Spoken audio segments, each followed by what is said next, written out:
This evening, we set sail on the Viking Orion from Vancouver up through the Inside Passage, exploring the southeast peninsula of Alaska, making ports in Ketchikan, Sitka, Juneau, Skagway, Icy Strait Point, Valdez, and finally Seward. As we set sail, we can't help but wonder if this 10-day cruise will live up to its expectations. Come with us and you be the judge.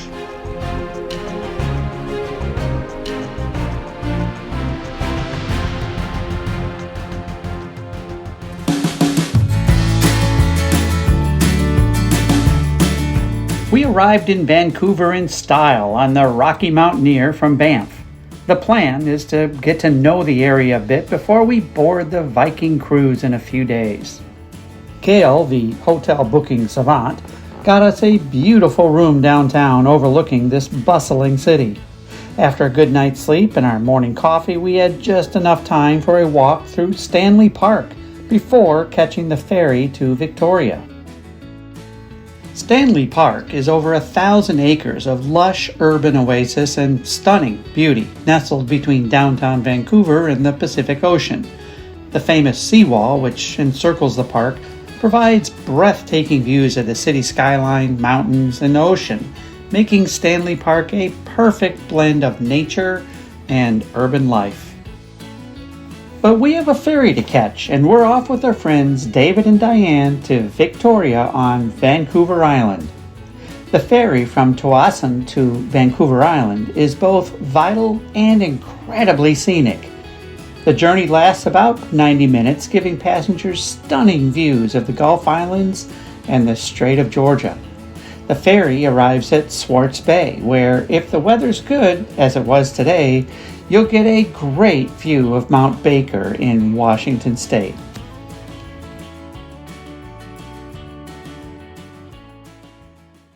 We quickly settled into our B&B in Victoria, the lovely Fisher House.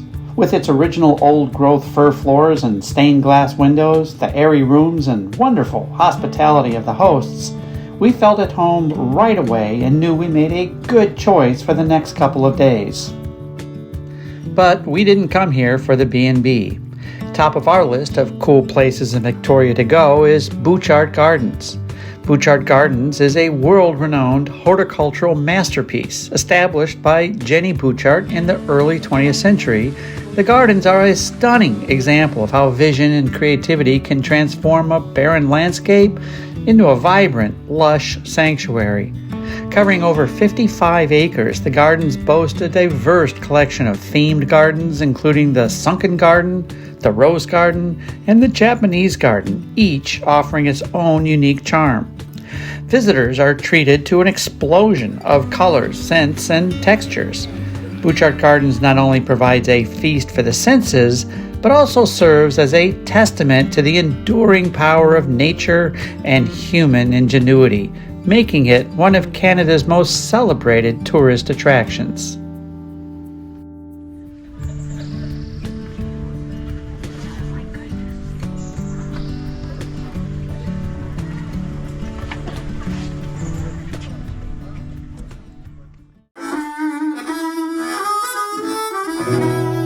We only had 2 nights in Victoria, so we didn't see a lot, but we did enjoy walking and exploring around the city, having lunch at Fisherman's Wharf, having a nice dinner at a really nice restaurant, and just relaxing at the B&B. We promised ourselves to come back, but now it's time to take the ferry back to Vancouver to board the cruise. Viking notified us that our departure time was going to be delayed a few hours due to heavy port traffic, so it gave us extra time to go see the aquarium in nearby Stanley Park before embarking. What a treat that was! The Vancouver Aquarium is one of Canada's largest and most renowned marine science centers. For over 60 years, it's been home to thousands of marine species, including seals, sea otters, jellyfish, and tropical fish. The aquarium focuses on conservation, research, and education, and plays a vital role in rescuing and rehabilitating marine animals, making it a significant contributor to global oceanic conservation efforts. I am really hoping we'll be able to see some of these guys out in the wild in the next 10 days.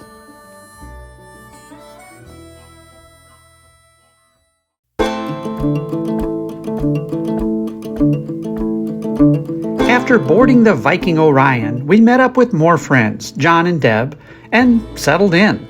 Viking ocean ships really are top of class with their elegant Scandinavian design, intimate spaces, and exceptional service, all with a focus on cultural enrichment.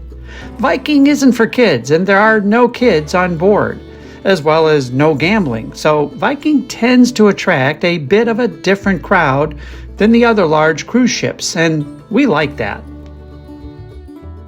We finally got underway late into the evening and were treated to a wonderful view of Vancouver as the ship backed out of her slip, turned to port, and headed toward open water. Sailing the Inside Passage and Johnstone Strait is an unforgettable journey through some of the most stunning coastal scenery in the Pacific Northwest.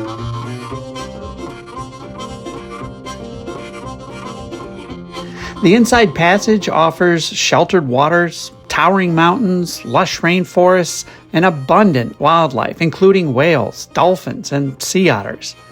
As the ship navigates Johnstone Strait, it'll encounter strong tidal currents and narrow channels, requiring skillful seamanship. And the strait is a renowned spot for whale sightings, making the trip even more thrilling. The Inside Passage is truly a route that provides a perfect blend of adventure and spectacular views.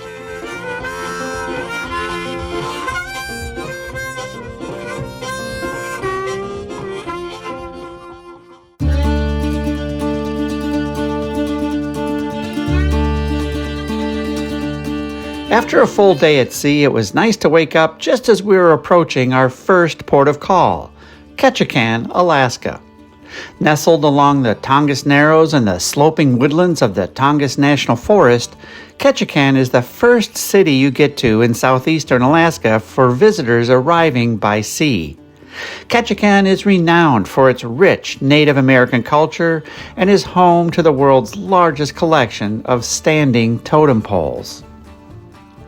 We were eager to get out and explore, so what better way to do that than on electric bikes and a guided walk through the rainforest? We found a tour on TripAdvisor that perfectly fit the bill, and we were off. This was our first experience on electric bikes, and it was a blast. The bikes were in great shape and easy to ride. It only took us a few minutes to get the hang of it. We rode to the literal end of the road, where we got off the bikes and spent the next couple of hours on a fascinating guided walk through this part of the Tongass National Forest. This southernmost part of the Tongass National Forest is a lush, temperate rainforest with dense stands of towering Sitka spruce and western hemlock and rugged coastlines. The region's teeming with diverse wildlife, including bears, bald eagles, and abundant salmon streams. The salmon weren't running yet, so the bears were scarce, but we did see plenty of bald eagles.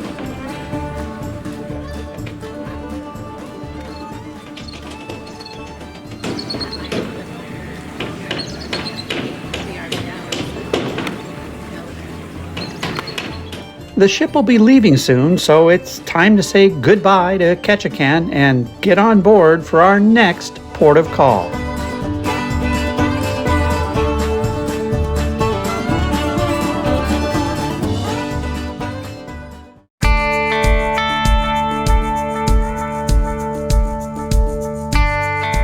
The sun never really sets all the way this far north this time of year. Even at 2 a.m., there's plenty of light in the sky. It just adds to the beauty of this part of the world. As we approach Sitka, the only town in southeast Alaska that faces the Gulf of Alaska, we see the stunning Mount Edgecumbe, the region's only volcano. Sitka is steeped in history, blending both Russian and Tlingit Native American cultures. Some of the architecture in town reminds us this was once the capital of Russian America. Then Russia sold it to the United States for $7.2 million, and shortly after that, gold was discovered nearby. Too bad for Russia.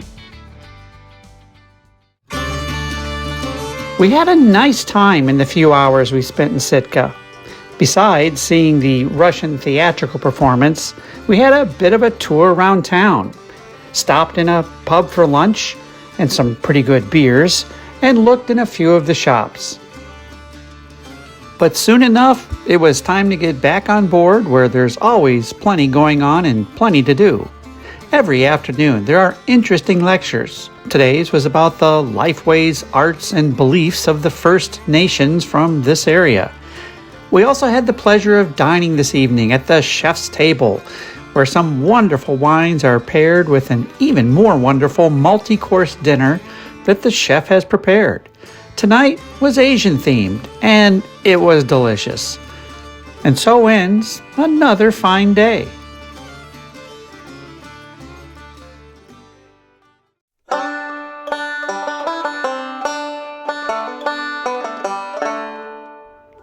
Juneau, tucked into the scenic wilderness where mountains meet the sea and surrounded by the Tongass National Forest, is only accessible by sea or air, giving it a unique, remote charm.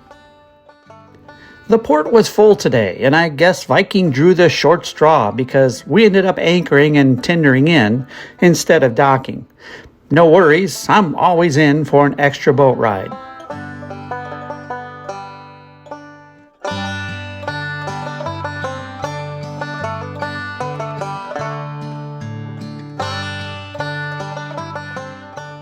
Our excursion today is exciting. You guys are so styling. I know. We'll be kayaking across Mendenhall Lake, approximately 2 miles, to get up close and personal with the Mendenhall Glacier. I gotta tell you, it was a little daunting knowing that the water temperature was something around 40 degrees, since it's all basically melted ice. I don't like swimming in 40-degree water. But we did great, and we didn't flip our kayak, and it'll be a day we'll never forget. That was exhilarating. That was very fun. It was amazing. Back in Juneau, we had a little time to explore the dock area before going back aboard. It's all a bit touristy, but the real treat was this mid-afternoon snack of some of this area's finest crab legs.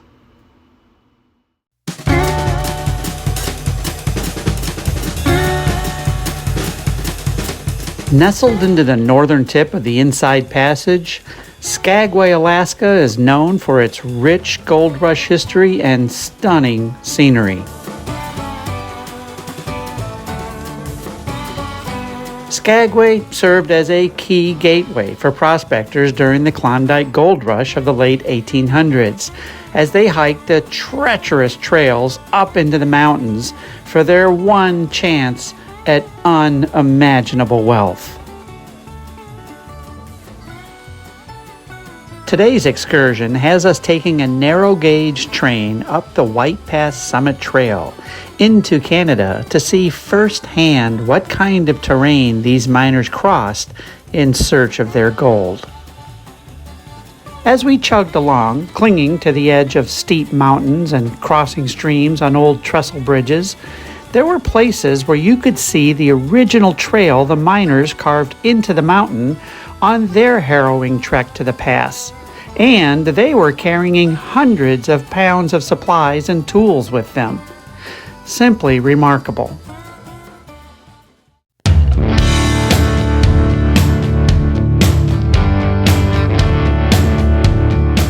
The next port on this Alaska cruise is a privately owned destination near the town of Hoonah called Icy Strait Point. Located on Chichagof Island, Icy Strait Point gives visitors an amazing look at Alaska's natural beauty and rich indigenous culture, particularly of the Tlingit people. Today's excursion is whale watching, and it totally lived up to its name. We got to watch a lot of whales.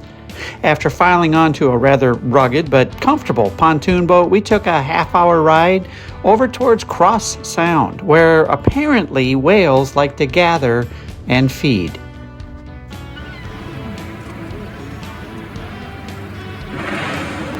So they end up feeding quite a bit here all summer long. The crew was knowledgeable, helpful, and made sure we had a wonderful experience.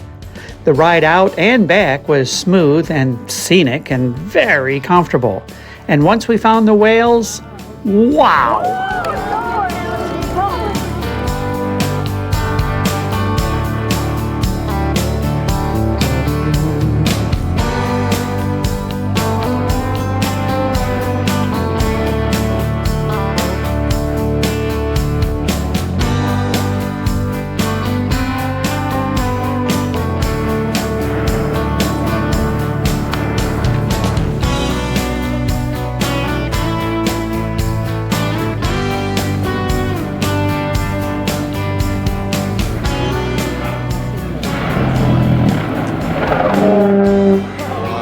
If you're ever in the area, this is something you absolutely have to see.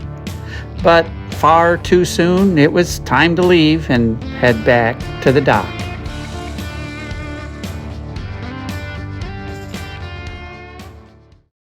We spent a little more time in Icy Strait Point doing a bit of hiking, hoping to scare up a brown bear or two, but no such luck today. It was still interesting, and as always, you can't beat the scenery. Back on the Viking Orion, we're scheduled for a sea day following Icy Strait Point. This gives us a great opportunity to relax a bit and explore the ship. Every afternoon there's tea at the Winter Garden, a wonderful way to enjoy the company of your travel buddies and share stories about your adventures. We've had outstanding weather on this whole trip, and today the ship is due to go into Yakutat Bay and get up close to the Hubbard Glacier. So, wouldn't you know, we're fogged in and it's raining. That glacier's out there somewhere. Oh well, cool icebergs though. Oh wow, that's gorgeous. That looks like a gemstone. It was a relaxing day in spite of the fog and rain, and the perfect cap was dinner again at the chef's table. Tonight was California cuisine and included a seared halibut and a crab cake that was outstanding. We'd spotted a familiar face earlier in the day from our Viking Venice cruise in 2022, the delightful Monica who served us on that cruise.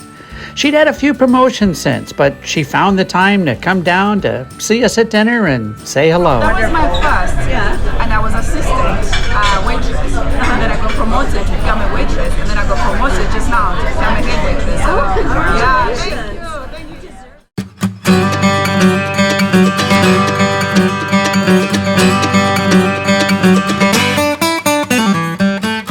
Valdez, Alaska has seen more than its fair share of trauma, with the 1964 Good Friday earthquake and the 1989 Exxon Valdez oil spill.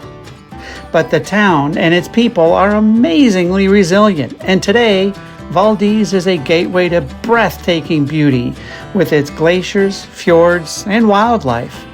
We couldn't think of a better way to see those glaciers, fjords, and wildlife than by helicopter.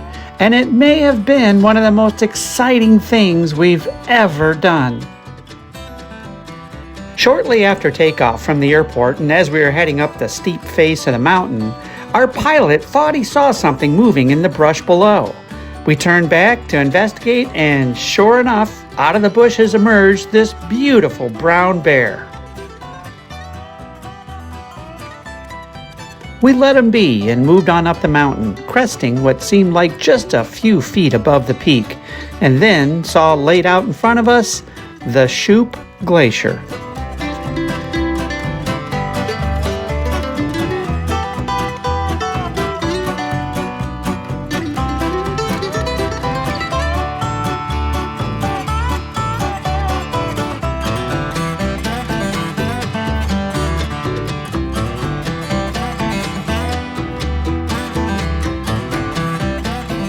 We landed on a good spot and got out to walk around a bit. We even had a drink of pure, icy cold glacier water. Glacier water. Soon after that, we took off again to explore the area a bit more.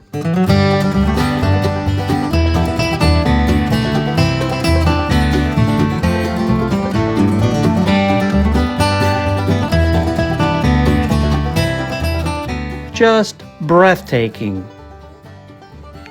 Going high above the glacier, our pilot took us to the remnants of an old mine from that Klondike era so long ago.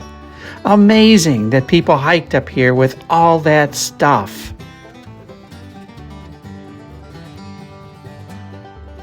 We flew around a bit more, blown away by the views and what we were seeing, but eventually it was time to head back. So we weaved our way through the valleys and along the coast back to Valdez and the ship.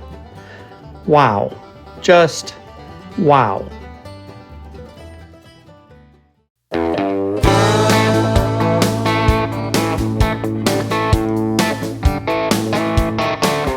We woke up to what was just a beautiful day in Seward, where we'd planned a boat excursion to the Kenai Fjords National Park to see more glaciers and whatever wildlife we might happen upon. We spent the day exploring various fjords, getting as close as we dared to a few glaciers, and doing some bird watching, and some whale watching, and some seal watching, and generally just having a great time.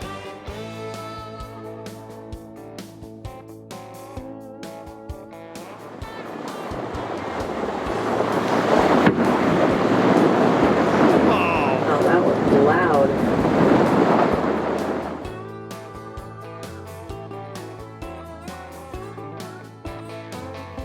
Alaska and the Northwest Passage have been unlike anything we've ever seen before. Every direction we turned, there'd be another beautiful sight to see, or an experience we've never had. To say the area is grand is an understatement. Majestic? Maybe, but if you've never been there, you'll want to put it on your list. We certainly were glad that we did.